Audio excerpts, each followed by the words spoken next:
Génesis 32. Jacob se prepara para el encuentro con Esaú. Y Jacob siguió su camino, y le salieron al encuentro ángeles de Dios. Y dijo Jacob cuando los vio: Campamento de Dios es este. Y llamó el nombre de aquel lugar Maharnaim. Y envió Jacob mensajeros delante de sí a Esaú su hermano, a la tierra de Seir, campo de Edom. Y les mandó diciendo: Así diréis a mi señor Esaú: Así dice tu siervo Jacob: Con Labán he morado, y me he detenido hasta ahora.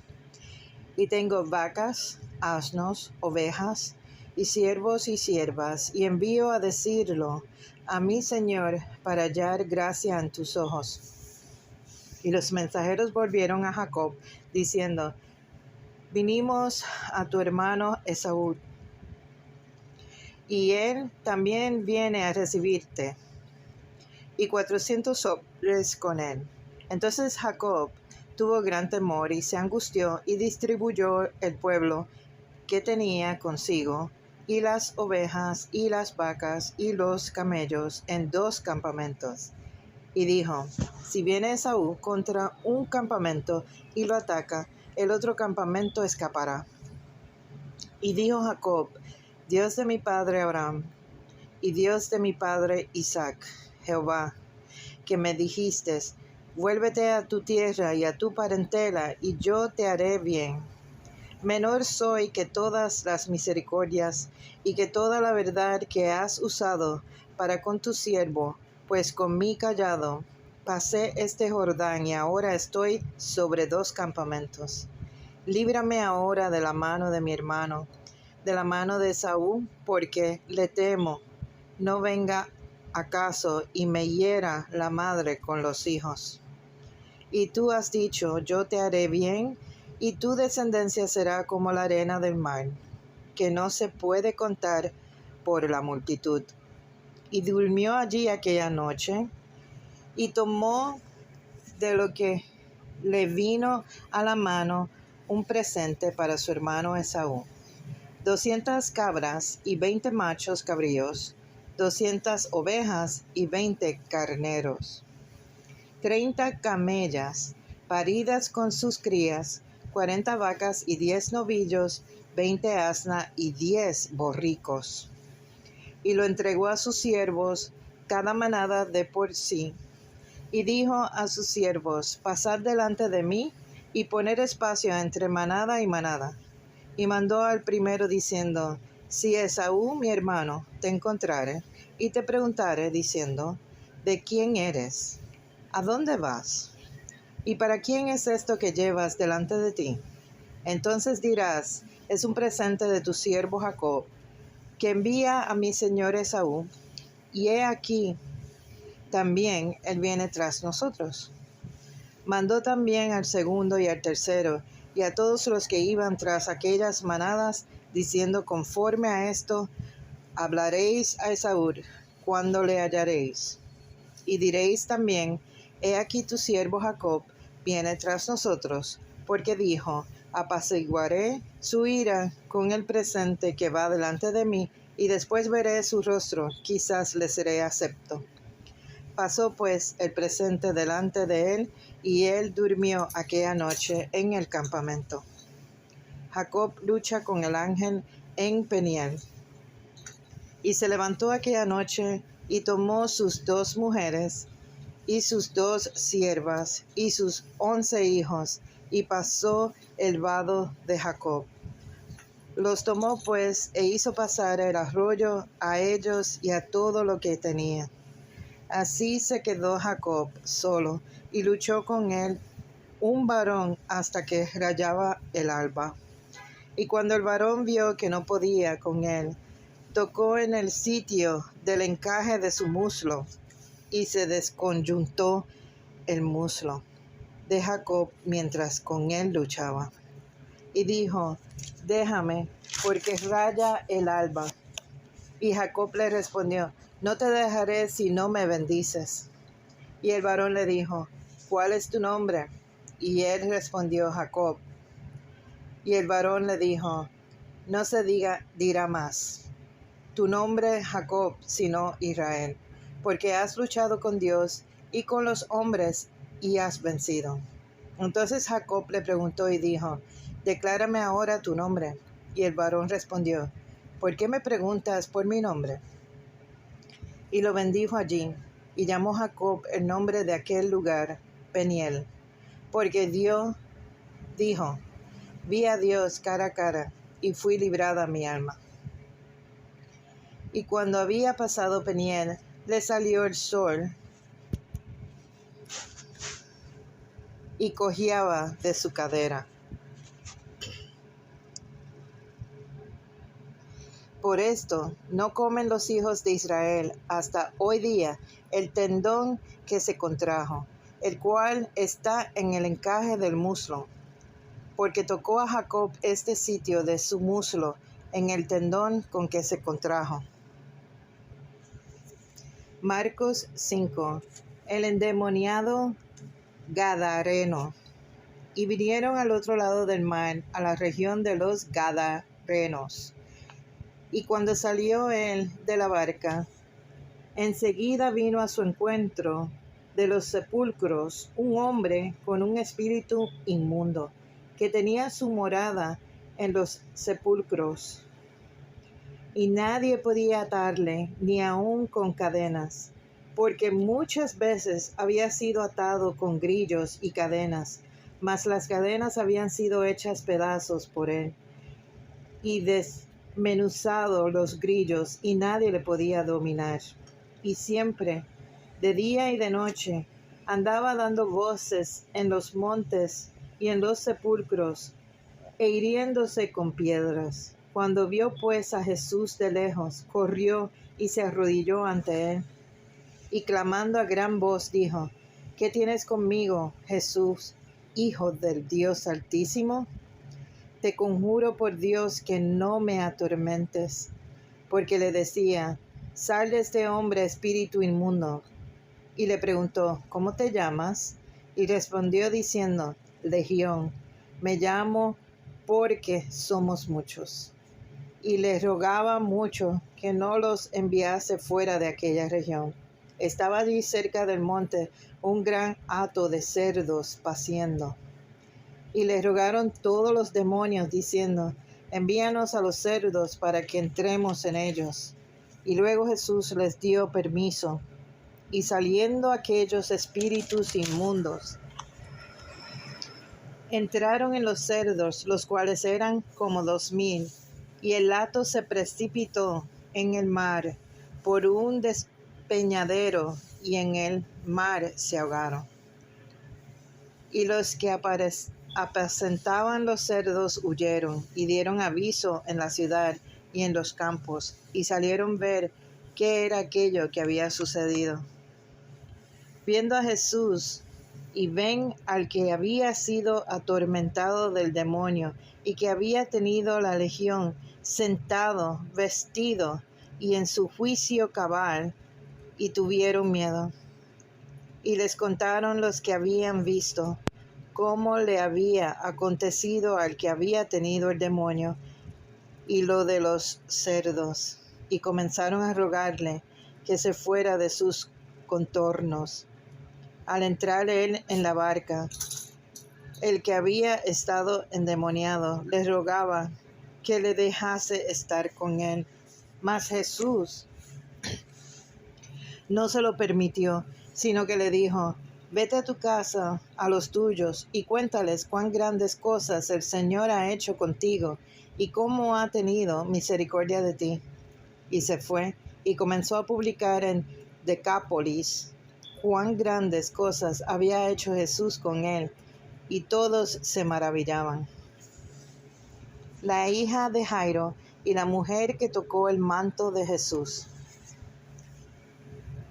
Pasando otra vez Jesús en una barca a la otra orilla, se reunió alrededor de él una gran multitud, y él estaba junto al mar. Y vino uno de los principales de la sinagoga, llamado Jairo, y luego que le vio, se postró a sus pies y le rogaba mucho, diciendo: Mi hija está agonizando. Ven y pon las manos sobre ella, para que sea salva y vivirá. Fue pues con él, y le seguía una gran multitud, y le apretaban. Pero una mujer que desde hacía 12 años padecía de flujo de sangre, y había sufrido mucho de muchos médicos, y gastado todo lo que tenía, y nada había aprovechado, antes le iba peor. Cuando oyó hablar de Jesús, vino por detrás entre la multitud y tocó su manto, porque decía: si tocare tan solamente su manto, seré salvo. Y enseguida la fuente de su sangre se secó, y sintió en el cuerpo que estaba sana de aquel azote. Luego Jesús, conociendo en sí mismo el poder que había salido de él, volviéndose a la multitud, dijo: ¿Quién ha tocado mis vestidos?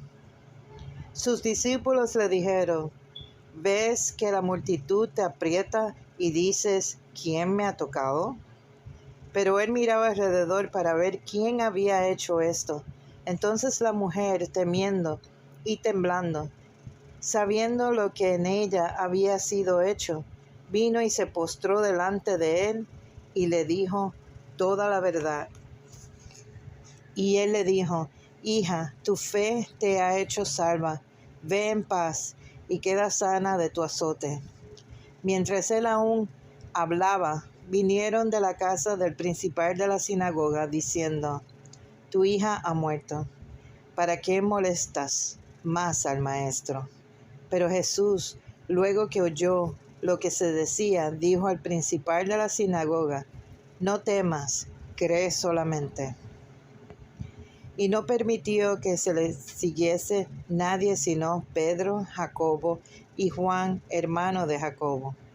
Y vino a la casa del principal de la sinagoga, y vio el alboroto y a los que lloraban y lamentaban mucho. Y entrando les dijo: ¿Por qué alborotáis y lloráis? La niña no está muerta, sino duerme. Y se burlaron de él. Mas él, echando fuera a todos, tomó al padre y la madre de la niña, y a los que estaban con él, y entró donde estaba la niña, y tomando la mano de la niña, le dijo: Talita cumi, que traducido en niña, a ti te digo, levántate. Y luego la niña se levantó y andaba, pues tenía 12 años, y se espantaron grandemente. Pero él les mandó mucho que nadie lo supiese, y dijo que se le diese de comer. Ester 9. Los judíos destruyen a sus enemigos.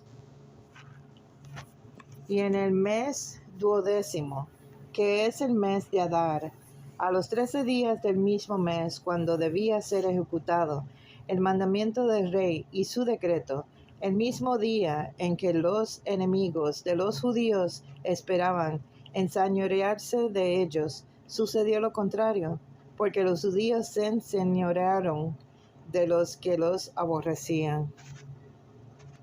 Los judíos se reunieron en sus ciudades, en todas las provincias del rey Asuero, para descargar su mano sobre los que habían procurado su mal, y nadie los pudo resistir, porque el temor de ellos había caído sobre todos los pueblos.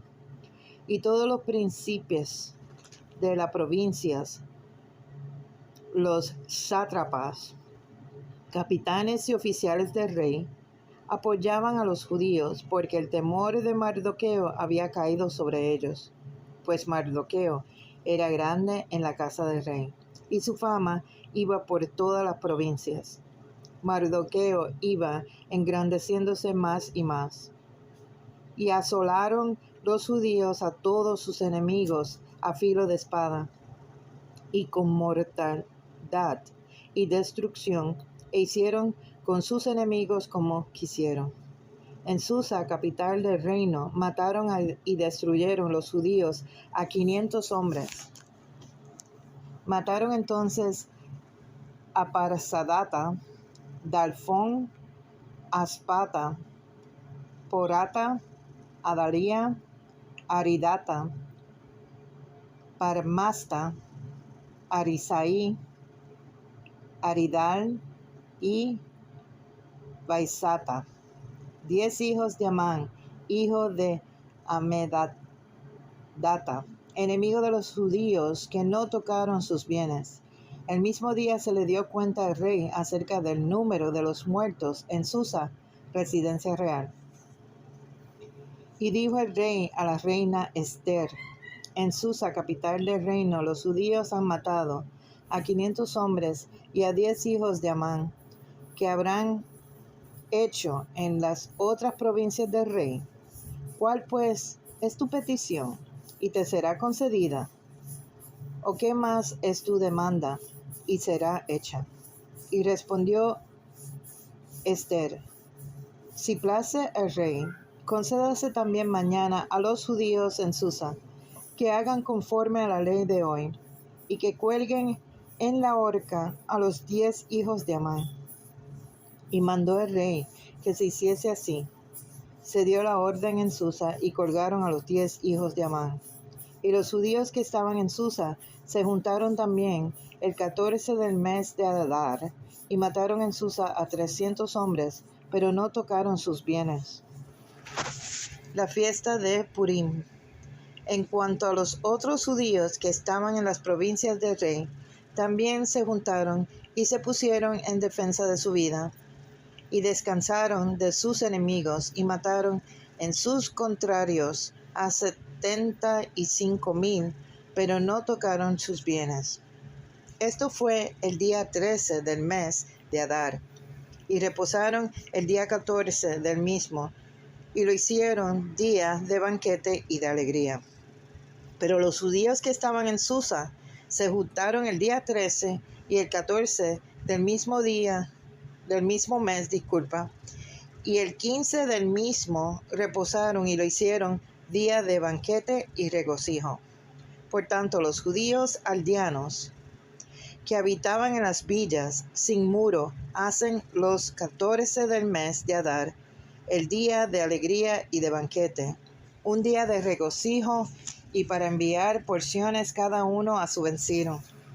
Y escribió Mardoqueo estas cosas, y envió carta a todos los judíos que estaban en toda la provincia del rey Asuero, cercanos y distantes, ordenándoles que celebrasen el día 14 del mes de Adar y el 15 del mismo cada año, como días en los que los judíos tuvieron paz de sus enemigos, y como el mes de la tristeza se les cambió en alegría, y el luto en día bueno, que los hiciesen días de banquete y de gozo, y para enviar porciones cada uno a sus vecinos, y dávidas a los pobres.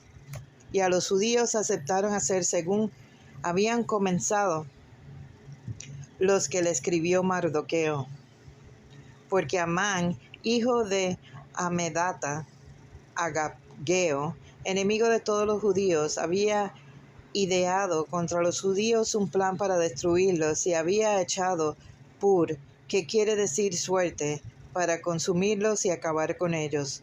Mas cuando Esther vino a la presencia del rey, él ordenó por carta que en perverso designio de aquel trazo contra los judíos recayera sobre su cabeza, y que colgaran a él y a sus hijos en la horca. Por esto llamaran a estos días Purim, por el nombre Pur, y debido a las palabras de esta carta, y por lo que ellos vieron sobre esto, y se lo llevó a sus conocimientos. Los judíos se establecieron y tomaron sobre sí, sobre su descendencia, y sobre todos los allegados a ellos, a que dejarían de celebrar estos 2 días, según está escrito, tocante a ellos, conforme a su tiempo cada año, y que estos días serán recordados y celebrados por todas las generaciones, familias, provincias y ciudades, que estos días de Purim no dejarían de ser guardados por los judíos y que su descendencia jamás dejaría de recordarlos. Y la reina Esther, hija de Abimael y Mardoqueo el judío, suscribieron con plena autoridad esta segunda carta referente a Purim, y fueron enviadas cartas a todos los judíos y a 127 provincias del rey Asuero, con palabras de paz y de verdad, para confirmar estos días de Purim en sus tiempos señalados, según les había ordenado Mardoqueo el judío y la reina Esther, y según ellos habían tomado sobre sí y sobre su descendencia, para conmemorar el fin de los ayunos y de su clamor. Y el mandamiento de Esther confirmó estas celebraciones acerca de Purim, y esto fue registrado en un libro. Romanos 5. Resultados de la justificación. Y justificados pues por la fe, tenemos paz para con Dios por medio de nuestro Señor Jesucristo, por quien también tenemos entrada por la fe a esta gracia, en el cual estamos firmes y nos gloriamos en la esperanza de la gloria de Dios. Y no solo esto, sino que también nos gloriamos en las tribulaciones, sabiendo que la tribulación produce paciencia, y la paciencia prueba, y la prueba esperanza, y la esperanza no avergüenza. Porque el amor de Dios ha sido derramado en nuestros corazones por el Espíritu Santo que nos fue dado. Porque Cristo, cuando aún éramos débiles, a su tiempo murió por los impíos.